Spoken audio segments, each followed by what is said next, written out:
नमस्कार दोस्तों, मैं विवेक एक बार फिर से अपने YouTube channel stock trading technique पर आपका हार्दिक स्वागत करता हूं। दोस्तों, अगर आज आपने स्टॉक मार्केट की मूवमेंट को ट्रैक किया होगा तो जैसे मैंने कल की वीडियो में आपसे बात करी थी, हूबहू निफ्टी और बैंक निफ्टी उसी तरीके से ही उन्होंने मार्केट में बिहेव किया। चलिए, निफ्टी को मैं आपके सामने मैंने चार्ट्स पे लगाया हुआ है और अगर आप लो देखेंगे 553 का और हाई देखेंगे 763 का, तो निफ्टी ने तकरीबन 200 पॉइंट के आसपास की मूवमेंट दिखाई, नीचे और ऊपर की। और इसके साथ साथ मैंने जो एक स्ट्रेटजी मार्केट में क्रिएट की थी ऑप्शंस के थ्रू, आप यकीन मानिए उसमें जो मैंने 6 स्टॉक्स आपके साथ डिस्कस किए थे उसमें हमें 5 में प्रॉफिट रहा और एक में जो लॉस रहा वो बिल्कुल ही थोड़ा सा। तो चलिए मैं आपको एक्सेल शीट पे दिखाता हूं कि मैंने कैसे ट्रेडिंग स्ट्रेटजी बनाई थी और उसका लिंक मैं डिस्क्रिप्शन बॉक्स में आपके साथ शेयर कर रहा हूं। पहले आप उस वीडियो को देखिए कि मैंने आपको कैसे उसके अंदर चार्ट्स के माध्यम से इन स्टॉक्स के ऊपर अपने टारगेट्स आपके साथ शेयर किए थे। आपको पता है जो भी मार्केट में ट्रेड करते हैं कि मार्केट केवल 3 तरीके से ही बिहेव करती है, जहाँ अपसाइड हो जाती है, जहाँ नेगेटिव जाती है, जहाँ कंसोलिडेट करती है अपने प्राइस के आसपास ही। तो हम उन तीनों तरीके से स्ट्रेटजी बनाते हैं। मैं कभी कोई ऑप्शन बाय नहीं करता, मैं कभी कोई फ्यूचर सेल नहीं करता या फ्यूचर बाय नहीं करता, मैं केवल ऑप्शंस को सेल करता हूं और वो भी अपने आप को 10% सेव करते हुए।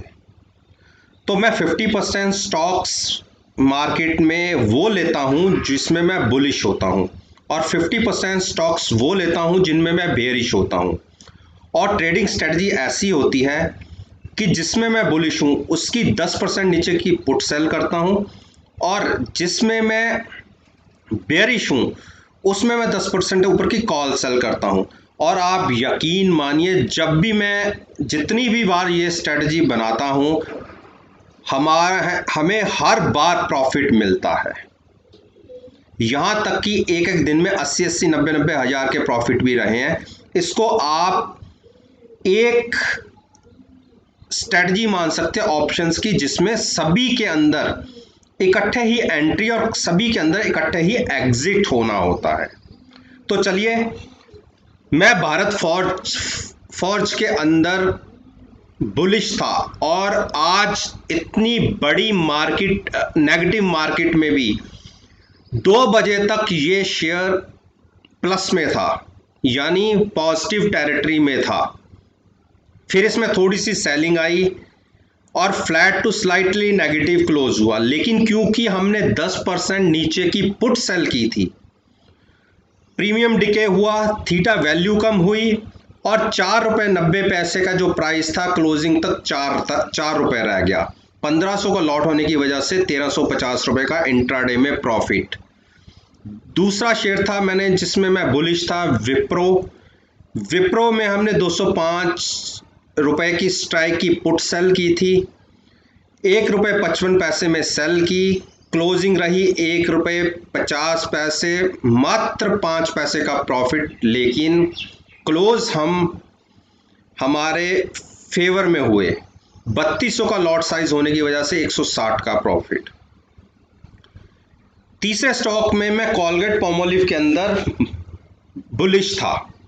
एक टाइम ये इतनी बड़ी नेगेटिव मार्केट में भी 10 रुपये प्रॉफिट में था, लेकिन जैसे मार्केट ने, जब तक 150 पॉइंट के आसपास नेगेटिव थी, ये स्टॉक पॉजिटिव था, पॉजिटिव टेरिटरी में था, 10 रुपये पॉजिटिव था। लेकिन 150 से जब 200 की तरफ निफ्टी ने मूव किया तो इसमें सेलिंग देखी गई और माइनस में हार्डली 4 या 5 रुपए माइनस क्लोज हुआ। 1300 की पुट हमने सेल की थी 995 में, क्लोजिंग प्राइस रही 11 रुपये 50 पैसे, 700 का लॉट साइज होने की वजह से इसी एक शेयर में हमें जो लॉस रहा 1085 रुपए का। उसके बाद वो स्टॉक्स थे जिनमें मैं बेरिश था, और बेरिश था तो हमने 10% ऊपर की कॉलें सेल की थी, जो इसका मंडे का क्लोजिंग प्राइस था उससे 10% ऊपर की सेल की। 40 की कॉल सेल की, 90 पैसे में सेल की थी, क्लोजिंग प्राइस 55 रहा, 19,000 का लॉट साइज होने की वजह से 6,650 का प्रॉफिट। HDFC बैंक में जैसे मैंने आपके साथ इसके भी चार्ट शेयर किए थे, 1190 की कॉल हमने सेल की थी, बेरिश थे हम इसके अंदर, 7 रुपये 80 पैसे की जो कॉल सेल की थी, क्लोजिंग प्राइस रहा 5 रुपये 65 पैसे। 300 शेयर्स का लॉट होने की वजह से 645 रुपये का प्रॉफिट। इसमें भी हम ये हमारे फेवर में क्लोज हुआ। गोदरेज कंज्यूमर प्रोडक्ट 780 की कॉल में हमने शॉर्ट किया, बेयरिश थे स्टॉक में भी, 3 रुपये 10 पैसे में सेल की, फेवर में रहा, 2 रुपये 25 पैसे की क्लोजिंग आई और 1,000 रुपये का लॉट साइज होने की वजह से 850 का प्रॉफिट। अब आप ये देखिए, जो मेरी स्ट्रेटजी 50-50% की स्टॉक्स को लेने की थी, 200 पॉइंट हम नेगेटिव हुए।